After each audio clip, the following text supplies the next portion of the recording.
Hey there, and welcome to Axio Social, where we help you grow your church one visitor at a time. My name is John Mann, and today we're going to be talking about social media metrics. Are you looking at them? Are you measuring the right ones? And does the game plan you have in place actually lead to growth in your church?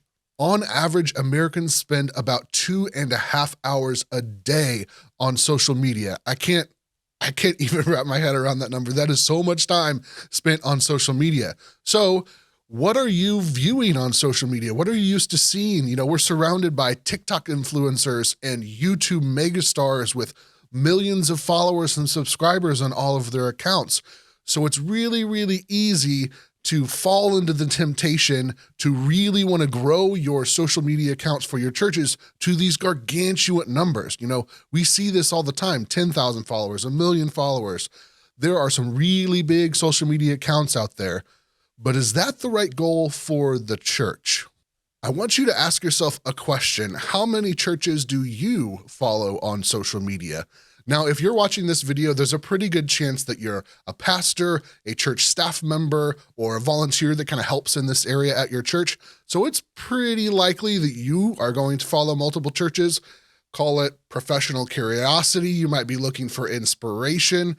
But I want you to take a moment and ask other members of your family, ask some other friends how many churches they follow on social media, because I would be willing to bet that the most common answer is 1. So what does that mean for us? That means that most people are probably not going to follow a church on social media unless they actually attend that church, which means for us to get large followings on social media, we need to grow the actual church rather than focusing on getting these giant followings online. Now, there are some exceptions to this rule. If you've got a celebrity pastor or a worship leader that's famous nationally, that's going to change some things for you. But for most of us, that's not the situation that we find ourselves in. So if our goal shouldn't be to get these massive followings online, what are we doing, right? What is social media actually for? What should the church be focusing on with their online content? The first place that we can find a clue is in understanding the behavior of people that are looking for a church. Now, we're going to go through this exercise and we're going to shift it up a little bit, because if you're watching this, you've probably been at the church that you're at for quite a long time. It might have been a minute since you've needed to search for a new church home. So I want to change the parameters of this exercise just a bit. I want you to think about finding a new hairstylist or a new barber. What is the process that you go through when you go on a search for a new hairstylist or barber? One of the first things you're likely to do is maybe ask some people that you know, ask for a personal recommendation from someone that you trust.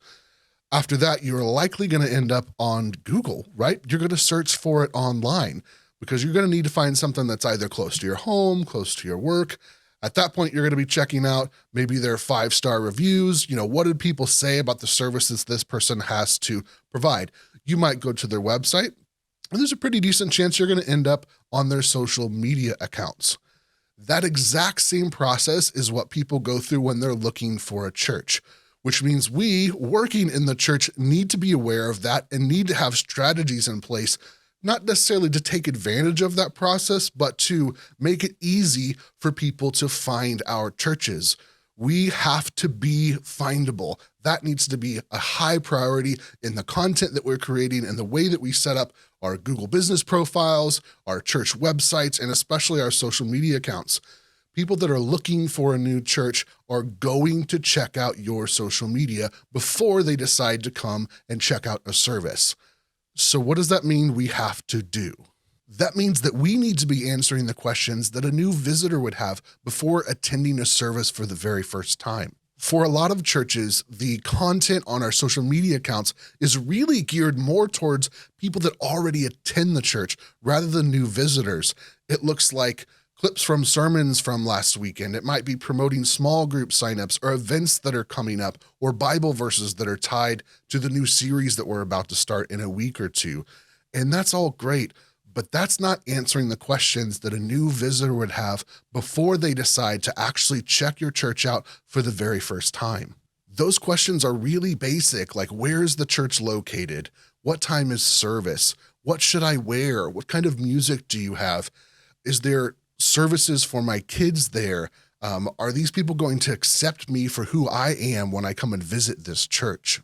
So let's say, for the sake of the video, that you're bought in at this point. You're ready to create this kind of content on your church's social media account. Now what? I want you to think about how far someone's willing to go to get those questions answered. How far are they willing to scroll down your Instagram feed to find out what time services are? You know, I would bet that it's not very far, right? These people that are looking for churches, they're not stalking their ex online. They're not going 100 posts deeps to try and find the answers to these questions. And as we keep creating content on our social media accounts, it keeps pushing down the old content further down and down our feeds, making it hard to find, which means that we need to be answering these very basic questions very regularly, over and over and over again. Personally, I believe that this should be the primary focus of your church's social media account. Social media is a really, really great tool to help reach people that have not yet stepped foot inside your church. And it's actually a pretty poor communication platform for speaking to people already inside of your church. For example, if you've got 1,000 people that follow you or follow your page on Facebook, and you make a post about a church announcement, it might be an event that's coming up on Thursday night. Facebook's only going to show that to maybe 100 people. And unless those 100 people like it so much that they share it with all their friends and family, it's not really going to go that much further than that about 10% of the people that follow you on your page. Think about this. How often would you send letters in the post service if only 10% of the people that you addressed letters to received it? Or how often would you send emails to people in your organization if only about 10% of the time that message actually went through? Probably not that often. So we can see that Facebook and Instagram, these social media platforms, are actually pretty poor tools for communicating inside of church. There are much better tools for that, like announcements on the stage. You can do bulletins. I think email and texting are one of the best tools that you can use for internal communication. But like I said before, I think reaching people outside of your church should be the primary focus of churches' social media accounts, because there are not other tools better suited for that purpose than social media and online marketing accounts. I want to take a moment and talk about targeting people that live near your church. If you make a post on social media, there's not a lot that you can do to make sure that it gets shown only to people that live 10 miles from your building or facility. Not with regular posts, but that's where paid ads come in. Paid ads on social media, especially on Facebook and Instagram, should be part of your social media strategy. It should be part of your monthly budget that you're setting to spend money, because those paid ads have really powerful tools that let you target really specifically people that are in your area, around your building, within 2 miles, 3 miles, 10 miles, whatever it looks like, kind of where you're at. Paid ads are going to be the absolute best way to help you accomplish that.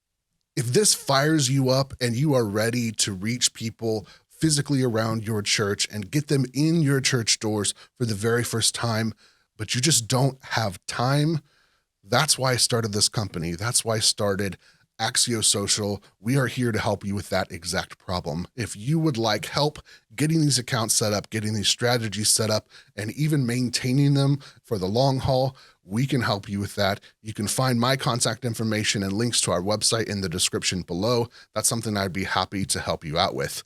If you liked this content and would like to see more of it, make sure and hit that subscribe button. Check out our website. We've got a newsletter that goes out every week with content just like this in it. Make sure and sign up for that.